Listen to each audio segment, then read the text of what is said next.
This is the true story of the Johnson family, whose 12-year-old son, Malik, was taken during a routine welfare check.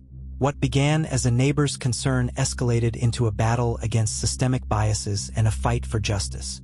Through secret recordings and a relentless court battle, the Johnsons exposed the flaws in a system meant to protect.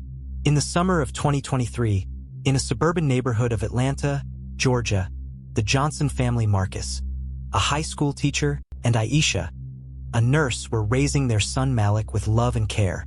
One afternoon, a neighbor called Child Protective Services, CPS, expressing concerns that Malik appeared unsupervised and possibly neglected. Despite no prior reports or evidence, CPS, accompanied by police officers, conducted a welfare check. Citing the home's modest condition and Malik's quiet demeanor, authorities removed him from his home, placing him into foster care. The Johnsons were blindsided. They were told Malik would be returned after a short evaluation. Days turned into weeks. Their inquiries were met with vague responses, citing ongoing investigations. Determined to uncover the truth, Marcus and Aisha sought legal counsel.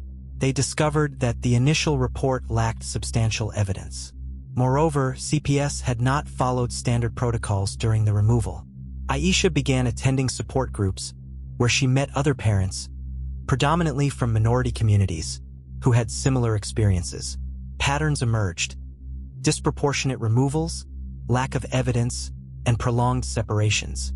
In a pivotal moment, Marcus recorded a conversation with a CPS worker who admitted off the record that Malik's case was probably mishandled, and that these things happen more often than they should, especially in certain neighborhoods. This recording became a cornerstone in their legal battle. Armed with evidence, the Johnsons took their case to court.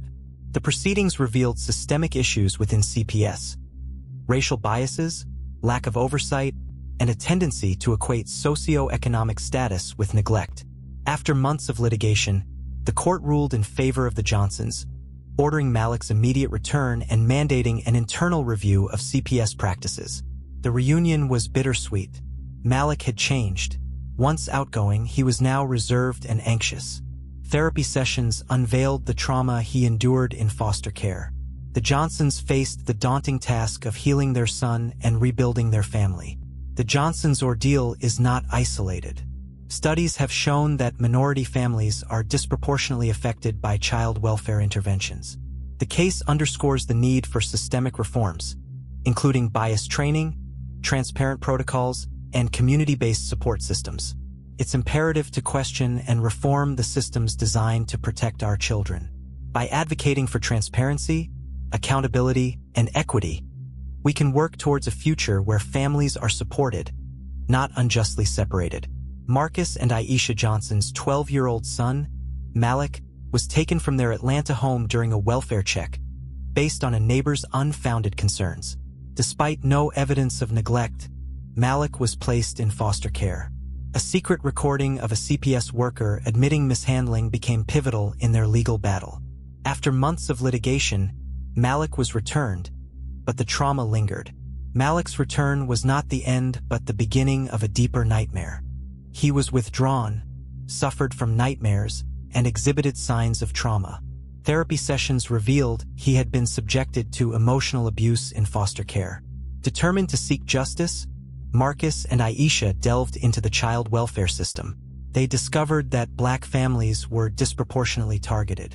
Studies showed that Black children were more likely to be removed from their homes and less likely to be reunified with their families.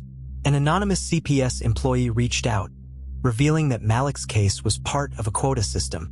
Agencies received more funding for each child placed in foster care. The whistleblower provided documents showing that Malik's removal was incentivized. Armed with new evidence, the Johnsons filed a lawsuit against CPS. The case gained media attention, exposing systemic issues within child welfare services. Public outcry led to an internal investigation, revealing widespread misconduct. Several CPS officials were suspended or resigned. Policy changes were implemented to prevent similar cases. However, the damage to families like the Johnsons was irreversible. Malik continued to struggle with the trauma inflicted upon him. Just as the Johnsons began to rebuild their lives, they received a letter from CPS stating that Malik's case was under review again due to new evidence. The family feared another separation. Upon investigation, it was revealed that the new evidence was a fabricated report, possibly from someone within CPS attempting to retaliate. The Johnson story is a stark reminder of the systemic flaws within child welfare services. It underscores the importance of transparency, accountability, and the need for reform to protect families from unjust separation.